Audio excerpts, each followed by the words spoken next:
Hi everyone, welcome back to my channel. My name is Madeline and I am an Australian who's currently living in England. So first of all, I wanted to say a huge thank you to anyone who has subscribed to my channel or commented on one of my previous videos. I've had a lot of fun talking to you all and just getting some more knowledge about living here in the UK, as well as a lot of good recommendations of places to go. Thank you. It's been great. If you can't tell by my voice, I am quite sick.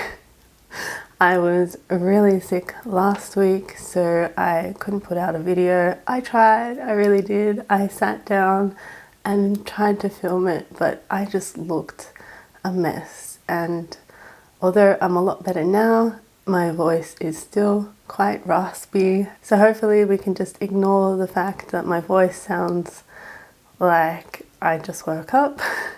Anyway, today I wanted to share things to do when you first arrive in the country, which will help set up your life here. So number one on the list is get a UK number. I pre-purchased mine back in Australia. All I needed to do was insert the SIM card when I arrived in the UK and it was ready to go. But there are also kiosks at the airport, so they had like vending machines full of SIM cards, which my husband did. So either way, you've got a UK number to start off with. So don't worry about mobile phone plans or anything when you first arrive. Just use pay-as-you-go for the time being, because obviously you want a job and things before you sign any contracts for mobile phones. The second thing on my list is pick up your biometric residence permit. This is essentially your visa, which proves your rights to live and work in the UK as long as your visa is valid. So when you are applying for your visa in the application, it will give you an option to put down an address if you have one. Otherwise, you can select a post office to pick up the card from. So I would say select somewhere where you know that is easy to collect it from. I had mine sent to Glasgow because originally we were preparing to move to Scotland. Due to the pandemic, we had to change our plans. Looking online, I saw that it's easier to go out of your way to pick up the card from the post office than it is to have the post office send it to a different one. Makes your life a bit easier that way. Also, do not go to the post office on the day you arrive because the card will not be there yet. I assumed, since I had 3 months to enter the country and I entered on the last day that I could, because that was the only day I could get flights, that the card would be waiting for me. It wasn't. The lady basically said because of the pandemic they are delayed anyway, but they are never there on the day you arrive. So just bear that in mind. Go on like day 9 or 10 and it will definitely be there. The process of picking it up was really easy. They have a whole box full of residence permits for people to collect. You just got to show the form that you get with your visa as well as your passport as a form of ID, and there is your residence card.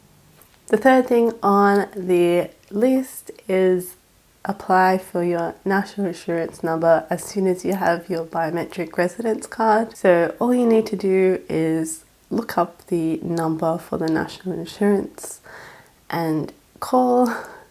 During the phone call, they will ask you why you're wanting one and your details and stuff. They take that down and then they will send you a form to fill out and send back.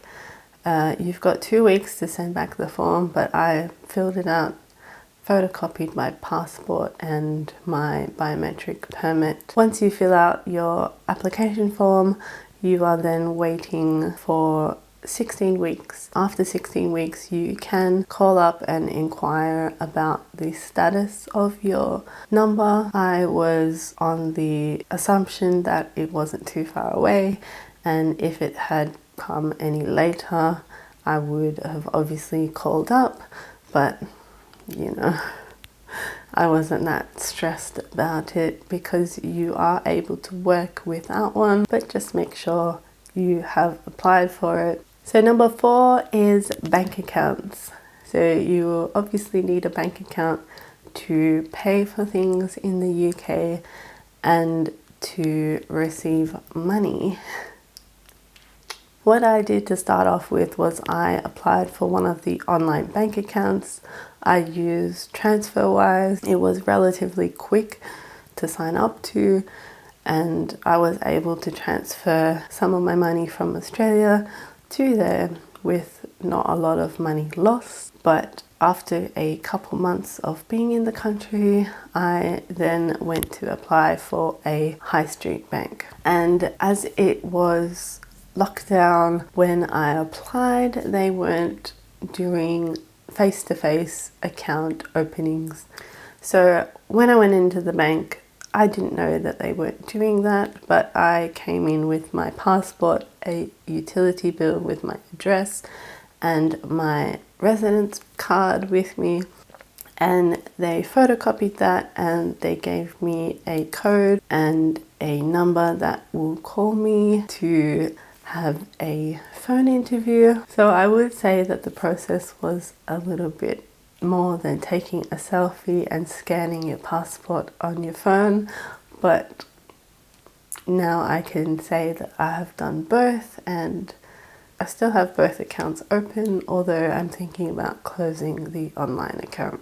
But having said that, you can use the online bank for a lot longer than what I have. The 5th and final thing on my list is register for a GP.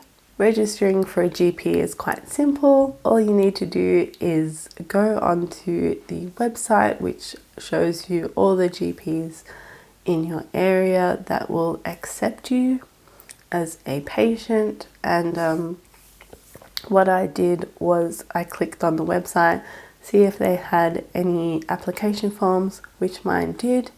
If yours didn't, all you need to do is go into the actual practice and pick up the forms. So along with the forms, I also brought proof of address and my ID with me, just to show them that I am who I am. So once you are registered with the GP, you will then get a letter from the NHS giving you an NHS number, and from there I just downloaded the NHS app, and it shows you your medical history and your prescriptions that are repeating. So mine is currently blank because I haven't been in the country long enough. The only thing that is on my NHS app is the vaccinations that I have received while I have been here.